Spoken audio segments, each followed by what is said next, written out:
you doing, guys? Welcome to Stock Markets with Bruce, your Uncle Bruce here for Thursday, March the 18th. Nice to have you here today. Nice to have you joining me. I appreciate you coming by. I hope you're going to have a good day today, make lots of money in the marketplace, and hope the weather wherever you are is the way you want it. Hopefully spring is in the air. Today's news and what's going on in the markets. A couple of things going on. I've noticed, like, for example, the Dow is off 23 points today. No big deal. This is pre-market, indications. We have S&P down 27 points, down 0.69, and then NASDAQ off 216 points. This is the index that's taking the biggest hit because of the supposed interest rate concerns. And even though yesterday the Federal Reserve chairman said we're going to keep a low interest rate policy right through to the end of 2023. That's this year, next year, and the year after. I mean, that's pretty good long range of very low interest rates.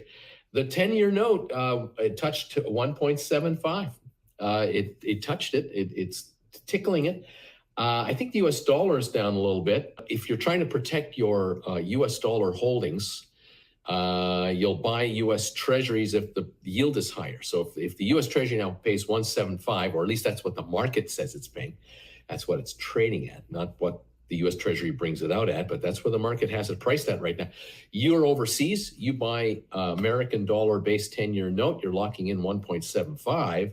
You're guarding against a 1.75% drop of the U.S. dollar against your currency. You're trying to hedge it. Now, if your currency drops against the U.S. dollar currency, let's say you're in France, or you're in Italy, or that's euro. But let's go further. Let's say you're in India, you're Pakistan, you're Thailand, you're Vietnam. You're trying to protect your country's currency value. You're buying U.S. dollar notes.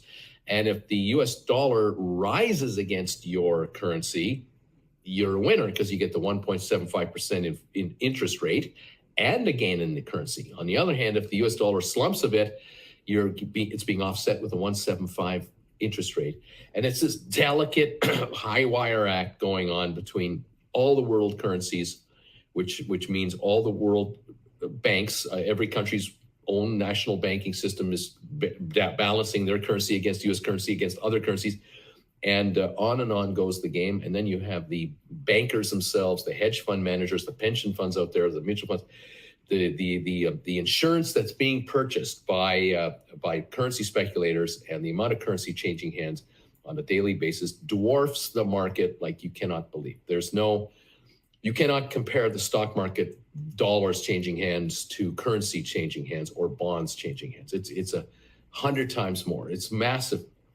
It is the free market of free markets. And you won't find any congressional hearings in Washington hauling in currency traders to talk about how you're trading the U.S. dollar. None of that, that is verboten. No one goes near that. They leave that to the Fed. They leave that to the Treasury people, and then all the bankers take care of their business. But it can affect the mood on Wall Street, the mood of real estate brokers, the mood of mortgage lenders, the mood of car companies with regards to what offers they want to offer you to buy a new car, or your local bank with regards to what kind of interest rate they'll need to set to offer you a line of credit or a personal loan or whatever you need. I mean, the big boys set the tone for all of the rest of us, but it can shift quickly, and it ebbs and it flows. It ebbs and it flows. So right now we have the 10-year Treasury in the U.S. Tracking higher. That is causing concern among investors who are wondering, well, the higher that goes, if I can get a guaranteed return for 2 years, 3 years, 5 years, 10 years at a higher rate, do I now decide to take some money off the table in the equity market and put it to work elsewhere? Well, on the Dow, they're saying no, because we're down 25 points on the futures, which is not even 0.1% this morning. So there's nothing happened on the Dow 30 industrial. So that's fine. Not that they're all industrials, but that's what we used to call them, the Dow 30. The S&P 500, the 500, let's say, largest profitable making companies in America, the S&P 500, they're down 0.69% as an index today. Is this a concern? No. This is a nothing. NASDAQ down 1.6%. Is this a problem? Actually, no. No, it's a slight dip, but there's a lot of money on the sidelines going, yeah, I'll buy Apple on sale. Sure. Yeah, you want to give me Apple at one of the lowest prices in the last 3 or 6 months, knowing what I know or hearing what I'm hearing about Apple and its new product line. Didn't we just hear this morning? I don't know if you know this, but I heard this morning Apple is coming out with new iPads that are faster, more powerful. I'm not surprised. I mean, my big ass iPad here, it's a big ass iPad.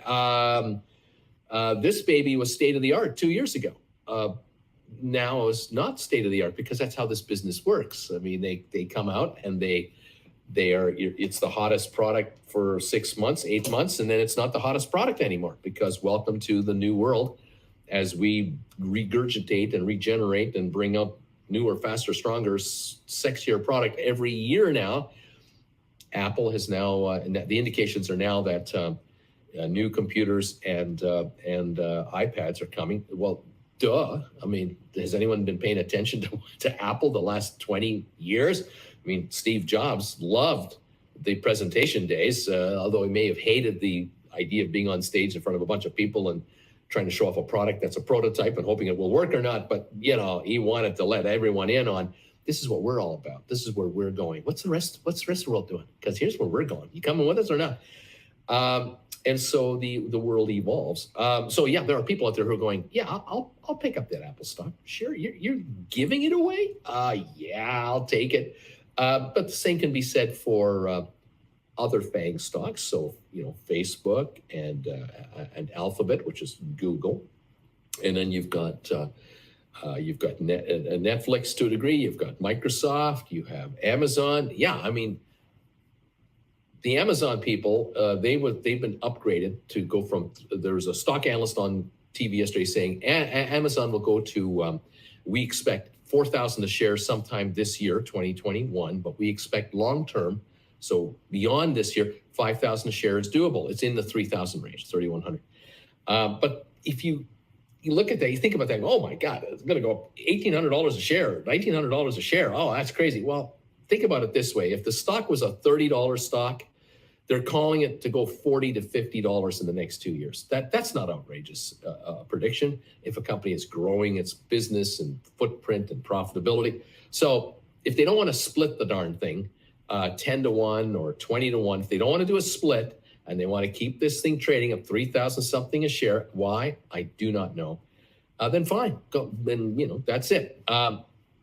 You have to just go with it. Alphabet, same thing, trading at thousands of dollars a share, not doing a split. Apple is not interested in having their stock trade at $1,000 or $2,000 a share. They're trying to keep their share in this $100 to maybe $80 to $200 range, kind of, sort of. And so if it goes to $350, they'll split it again, and that's what they're doing. And shareholders love it, and that's the deal.